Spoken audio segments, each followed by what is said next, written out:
Okay, so now we get to the haloalkanes. So what is a haloalkane? Again, we are still working with organic compounds. A haloalkane is therefore an alkane, okay, but where one of the hydrogens, so we know that alkanes are hydrocarbons, but which means there are hydrogens and carbons, but one of the hydrogens is replaced with a halogen. A halogen. Now, a halogen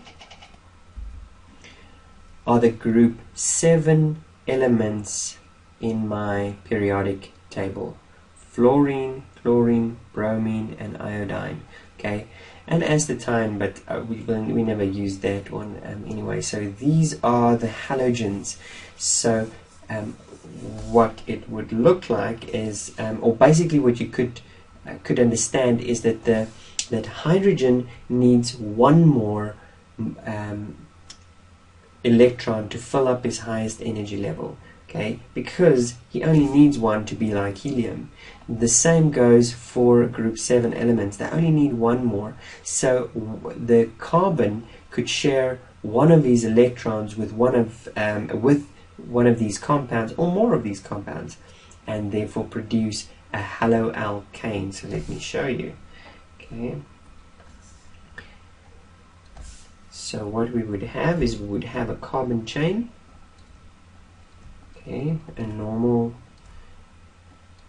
carbon chain, and this can be alkenes, they can be cycloalkenes, they can be alkynes. Okay, basically it is just a hydrocarbon where one of the hydrogens is simply not a hydrogen, it is a halogen.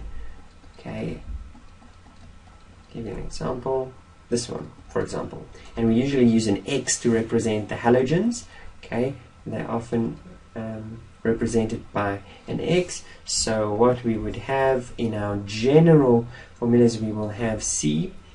Okay, if it was a haloalkane, it would be C and a certain number of carbons.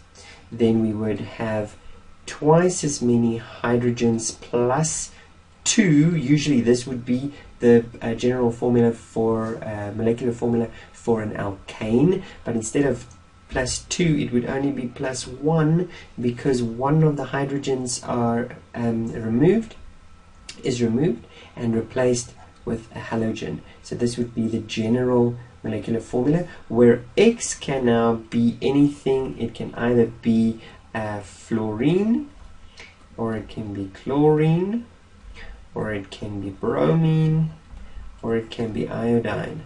Okay, it can be any one of those. And I'll immediately jump in. How do we name this thing? Okay, so it's not very difficult. All we do is add a prefix. We add a prefix. Okay, if it's fluorine, we'll add fluoro. If it's chlorine, we add the word chloro. If it's bromine, we add the prefix bromo. If it's iodine, we add the prefix iodo. Okay, and that's basically it, except for we also number the carbon chain, and in numbering the carbon chain we would write in front the number. Let me use N as the number. Okay, N would be the number, fluoro, and then just the alkane's name. The alkane name. Okay, but it may also be that we have 2 of these. If I have 2 fluorines, in other words, not just one hydrogen was replaced, but 2 hydrogens, another hydrogen at another place was replaced, then I would write N, M representing the numbers, and again I will number so that my first my first halogen, or my halogen is encountered quicker rather than later. So I will number from the side where the halogen is the closest. Okay, and then if I have more than one, there would obviously be 2 numbers, and then instead of fluoro I would have difluoro. Okay, if there was 3, it would trifluoro, and the same with any of the others.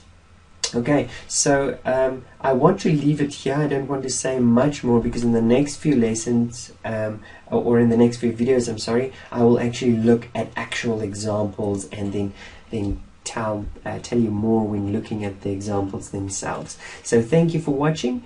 I hope you enjoyed it, and I'll see you in the next video.